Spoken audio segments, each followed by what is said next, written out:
hi friends welcome to Rena Samayal इनके என்ன சமையல் பார்க்க போறோம்னா புடலங்காய் பொரியல் தான் பார்க்க போறோம் நீங்க டயட்ல இருக்கீங்கன்னா கண்டிப்பா இந்த மாதிரி புடலங்காய் பொரியல்லாம் செஞ்சு பாருங்க எளிமையான முறையில் சூப்பரா செஞ்சிரலாம் அந்த புடலங்காய் பொரியலை அந்த சுவையான புடலங்காய் பொரியல் ரொம்ப அசத்தலாவும் எளிமையான முறையிலயும் சுவையாவும் எப்படி செய்யறதுன்னு வாங்க பாத்திரலாம் புடலங்காய் பொரியல் பண்றதுக்கு 3 டேபிள் ஸ்பூன் எண்ணெய் சேர்த்துறலாம் குறைவான எண்ணெய் போதும் எண்ணெய் சூடாய் வரட்டும் எண்ணெய் சூடாய் வந்துட்டு இதில் 1 டீஸ்பூன் கடுகு சேர்த்துறலாம் கடுகு சேர்த்து கடுகு நல்லா பொரிய ஆரம்பிச்சிருச்சு பொடியாக நறுக்கின ஒரு பெரிய வெங்காயமும் கொஞ்சமாக கருவேப்பிலையும் சேர்த்துடலாம் சேர்த்துட்டு நல்லா வதக்கிடலாம் வெங்காயம் சேர்த்து வெங்காயம் நல்லா வதங்கி வந்துருச்சு இப்போ இதில் 2 புடலங்காய் சேர்த்துடலாம் இது 1/4 கிலோ புடலங்காய் சேர்த்துட்டு கொஞ்சம் நேரத்துக்கு நல்லா வதக்கிடலாம்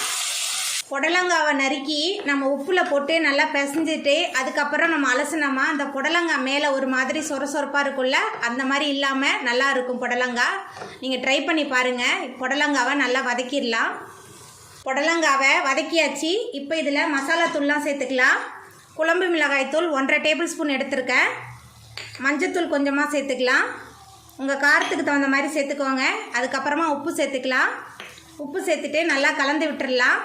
நம்ம சேர்த்த மசாலா புடலங்காய் எல்லாமே நல்லா கலந்து வரணும் நல்லா கலந்துடலாம் நம்ம சேர்த்த மசாலா புடலங்காய் எல்லாமே கலந்து நல்லா வதங்கிருச்சு இப்போ கொஞ்சமாக தண்ணி ஊற்றிக்கலாம் ஏன்னா இந்த புடலங்காய் தண்ணி விட்டு தான் வேகும் அதனால் கொஞ்சமாக தண்ணி ஊற்றிக்கலாம் தண்ணி ஊற்றிட்டு நல்லா கலந்து விட்டுடலாம் தண்ணி ஊற்றிட்டு நல்லா கலந்தாச்சு புடலங்காய் வெந்து வரட்டும் புடலங்காய் நல்லா வெந்து வந்துருச்சு இப்போ இதில் மேலால் கொஞ்சமாக தேங்காய் துருவல் சேர்த்துடலாம் தேங்காய் துருவல் சேர்த்துட்டு நல்லா கலந்து விட்டுடலாம்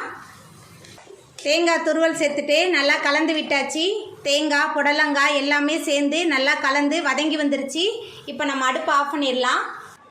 அவ்வளோதாங்க நம்மளோட சுவையான புடலங்காய் பொரியல் ரொம்ப சூப்பராக ரெடி ஆகிட்டு நீங்களும் உங்கள் வீட்டில் இந்த எளிமையான முறையில் செய்யக்கூடிய புடலங்காய் பொரியலை செஞ்சு பாருங்கள் இந்த வீடியோ உங்களுக்கு பிடிச்சிருந்தா லைக் பண்ணுங்கள் ஷேர் பண்ணுங்கள் கமெண்ட் பண்ணுங்கள் சப்ஸ்கிரைப் பண்ணுங்கள் அப்படியே பக்கத்தில் உள்ள பெல் பட்டனையும் கிளிக் பண்ணிடுங்க நன்றி